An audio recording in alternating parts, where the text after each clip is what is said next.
ಹೆಸರು ಚೇತನ್ ಅಂದ್ಬಿಟ್ಟು ಜರ್ಗ್ನಹಳ್ಳಿ ಬೊಮ್ಮನಹಳ್ಳಿ ವಾರ್ಡಿಂದ ಮಾತಾಡ್ತಾ ಇರೋದು. ಓಕೆನಾ, ಇವತ್ತು ಉಮಾಪತಿ ಅವರಿಗೆ ಊಟ ಹಬ್ಬದ ಆರ್ಥಿಕ ಶುಭಾಶಯಗಳು. ನಮ್ಮಂಥ ಜನಗಳಿಗೆ ತುಂಬ ಹೆಲ್ಪ್ ಮಾಡಿದ್ದಾರೆ. ಆದಷ್ಟು ಅವರು ಕೊರೋನಾ ಟೈಮಲ್ಲೂ ತುಂಬ ಹೆಲ್ಪ್ ಮಾಡಿದ್ದಾರೆ ಬಡವ್ರ ಬಗ್ಗರುಗಳಿಗೆ. ಇನ್ನೂ ಅವ್ರು ಹೆಚ್ಚಿನ ಸಂಖ್ಯೆಯಲ್ಲಿ ದೇವ್ರು ಒಳ್ಳೇದು ಮಾಡಲಿ, ಆಯುರಾರೋಗ್ಯಶ್ವರ ಕೊಟ್ಟು 100 ವರ್ಷ ಚೆನ್ನಾಗಿರಲಿ. ನಮ್ಮಂಥ ಜನಗಳಿಗೆ ಇನ್ನೂ ಹೆಲ್ಪ್ ಮಾಡಲಿ, ಮುಂದೆ ಫ್ಯೂಚರಲ್ಲಿ ಚೆನ್ನಾಗಿ ಇನ್ನೂ ಎಲ್ಲ ಜನಗಳಿಗೂ ಹೆಲ್ಪ್ ಮಾಡಲಿ ಅಂತ ಆ ದೇವರಲ್ಲಿ ನಾನು ಕೇಳ್ಕೊತೀನಿ. ಇವತ್ತು ರಕ್ತದಾನ, ಆಮೇಲೆ ಕಂಟೆಸ್ಟು ಎಲ್ಲ ಥರ ಇಟ್ಕೊಂಡಿದ್ದಾರೆ. ಅದು ಅವ್ರ ಬರ್ಡೇ ಪ್ರಯುಕ್ತಗೋಸ್ಕರ ಎಲ್ಲ ಮಾಡಿದ್ದಾರೆ ಅಭಿಮಾನಿಗಳಿಗೆ. ಅವ್ರಿಗೆ ದೇವರು 100 ವರ್ಷ ಚೆನ್ನಾಗಿಟ್ಟಿಲ್ಲ ಅಂತ ನಾವು ದೇವರಲ್ಲಿ ಪ್ರಾರ್ಥಿಸ್ತೀವಿ.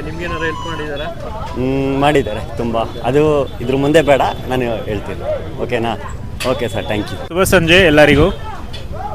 ಇವತ್ತು 27ನೇ ತಾರೀಕು ಉಮಾಪತಿ ಶ್ರೀನಿವಾಸ್ ಗೌಡರವರು ನಮ್ಮ ಬೊಮ್ಮನಹಳ್ಳಿ ಕಾಂಗ್ರೆಸ್ ಶಾಸಕ ಕ್ಯಾಂಡಿಡೇಟ್ ಅವರ ಹುಟ್ಟಿದಬ್ಬ ಸಲುವಾಗಿ blood donation camp, free health checkup plus ಸಸಿ ನೆಡುವ ಕಾರ್ಯಕ್ರಮ ಹಮ್ಮಿಕೊಳ್ಳಲಾಗಿತ್ತು. ತುಂಬ ಜನ ಪಾಪ ವಾಲಂಟಿಯರ್ ಆಗಿ ಬಂದು ಪಾರ್ಟಿಸಿಪೇಟ್ ಮಾಡಿ ನಮ್ಗೆ ಸಹಾಯ ಮಾಡಿರೋ ಎಲ್ಲರಿಗೂ ಧನ್ಯವಾದಗಳು. ಹಂಗೆ ನಮ್ಮ ಪಾರ್ಟಿಸಿಪೇಟ್ ಮಾಡಿ ಬ್ಲಡ್ ಡೊನೇಷನ್ ಮಾಡಿ ಇನ್ನೊಂದು ಜೀವ ಉಳ್ಸೋಕ್ಕೆ ಸಹಾಯ ಮಾಡಿದ ಎಲ್ಲ ಬ್ಲಡ್ ಡೋನರ್ಸ್ಗೂ ಥ್ಯಾಂಕ್ ಯು. ಇಲ್ಲಿ ಇರೋ ಎಲ್ಲ ಸಿಬ್ಬಂದಿ, ನಮ್ಮ ಫಾರೆಸ್ಟ್ ಆರ್ಮಿ ಟೀಮ್ ಅವರು ನಮ್ಗೆ ಸಪೋರ್ಟ್ ಮಾಡಿ ಬೆಳಿಗ್ಗೆನಿಂದ ಎಲ್ಲರಿಗೂ ಸಹಾಯ ಮಾಡಿ ಇಲ್ಲಿ ಜನನ್ನೆಲ್ಲ ನೋಡ್ಕೊಂಡಿರೋರು ಎಲ್ಲರಿಗೂ ಧನ್ಯವಾದಗಳು. Thank you. ಹೌದು ಸರ್, ಇವತ್ತು 220 ಅಪ್ರಾಕ್ಸಿಮೇಟಾಗಿ ನಡೆದಿದ್ದಾರೆ. ಅದರಲ್ಲಿ 90% ಹೂವಿನ ಹಣ್ಣಿನ ಗಿಡ.